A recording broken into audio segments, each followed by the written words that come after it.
Hi everybody, this is the one and only storyteller. So the story begins, as you can tell, the engine is fixing to come out. I got everything tore off of it. I am draining the antifreeze.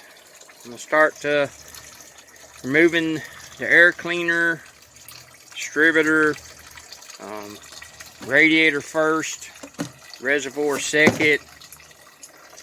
And then once I get the support out of the way, then I can start removing the fan, water pump, and alternator, power steering, things of this nature. The engine was kind of went through 16 years ago when the project started. And since then, I probably put about, I don't know, 10,000 miles on it. About less than 1,000 miles a year in its life.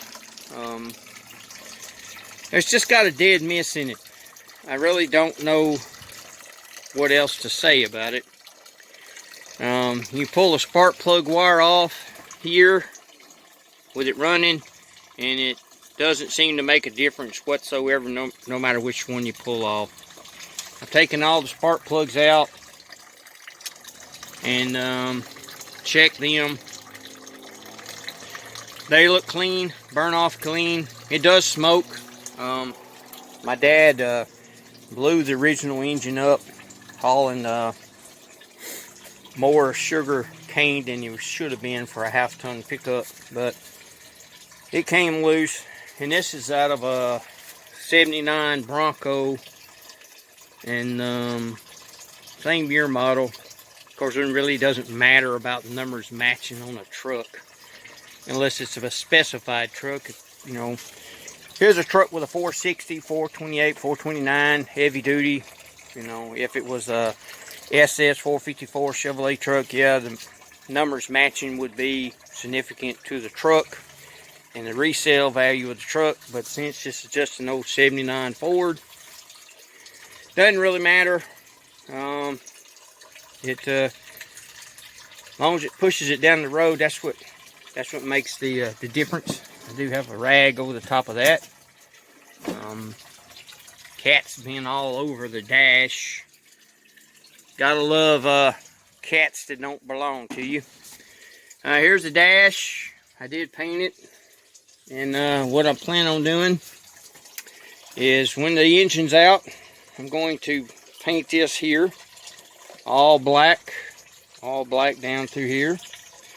And I did order 2 cans of dark mean metallic from Amazon, and I'm going to cut this in with that spray can and some clear. What I want to do is when the engine's finished, I'm going to do like the Mustang. I'm going to put it all back together. I'm putting fender inserts on it. I'm putting inner liners in it. I'm putting it together like it's going to run, because it's going to run. So I'm putting all this back together. The whole front end, the grill.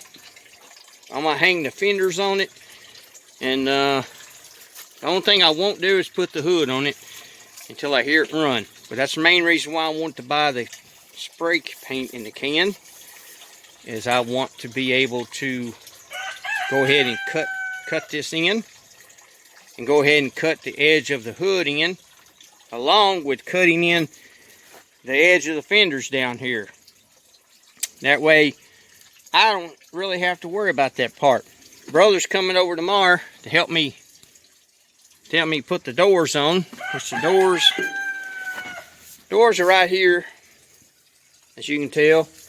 Turned out pretty good. I mean, it's for being painted in a tent, you know, I think it turned out exceptionally well. But it does have a little trash in it. Can't really tell for the cat prints, but you know, just have to deal with them. Deal with that when they get to it. So, but the cab is ready to go. It's ready to paint. So this is some dark mean metallic Ming, M-I-N-G, Ming. Sounds like I'm saying mean, but it's Ming metallic, and it does match really good, almost perfect. These hinges were sprayed out of a spray can, and it matches the truck perfectly. So I really don't have a problem with cutting in the firewall or cutting in the hood with, or the fenders with the spray can, because it did match so well that you can't tell the difference. So that doesn't bother me at all. So that's kind of what we're going to do, kind of what we're going to have to do. Really don't have a choice in the matter. It's time this thing hits the road, and the time it hits it pretty fast. So all this will be painted black. I have black implement paint. So this will be painted all black in here. Here's a new dash pad. It only came in brown. I do have dye to turn it back, to turn it black. I have brand new sun visors, which I need to dye them black. I have the original steering wheel. I have the original cover. Everything's original. There's not anything missing. Anything missing on this truck. Now the one thing I'm not going to change, which I think I've said in a different video, is I'm not changing the seat cover. My father, him doing work on the farm and work around the farm, wore this seat out, and this seat's in this shape because of the work that he did out of this truck. So I'm not going to reupholster the seat. I'm just not. It means that much to me to keep it the way it is, and that's the way it's going to be. I did polish this out, as you can tell. Didn't do a bad job. They wanted, believe it or not, them seal plates, they wanted $70 for them, and I just polished them out. As you can tell from this, as you can tell from what it looked like in the beginning, and what it looked like when it was done. So yeah, I think I spent a couple hours polishing it. I think I can spend a couple hours more polishing the other one, and I think I can pay myself $70. You know, I think that's kind of ridiculous. Some of these prices of these parts. You can't find these old trucks anymore. I was looking on eBay, Auto Trader, and a few other sites. If the truck's runnable, you know, semi-rust, not a lot of rust, but some rust, they're bringing anywhere between $65,000 and $7,000. So this truck being completely redone ought to be in the area at least $10,000 to $12,000. Have a brand new set of tires. As you can tell, it's got the old factory wheels on it, and have brand new tires in the attic for that. So yeah, I can't wait. The idea is to take the radiator support off, radiator, shroud, support, unplug the harness, all the wiring, you know, unplug the harness over at the firewall and get it out of the way. I want to go ahead and take the breather off the rest of the way. Go ahead and pull the spark plug wires, pull the radiator hoses. I want to get as much done as I can today. So tomorrow, when I go, that way I can just, I want this bare. That way in the morning, I can just tackle taking the engine out itself. So I have plenty of room. I have a concrete place here, which I'm going to try and sweep up a little bit.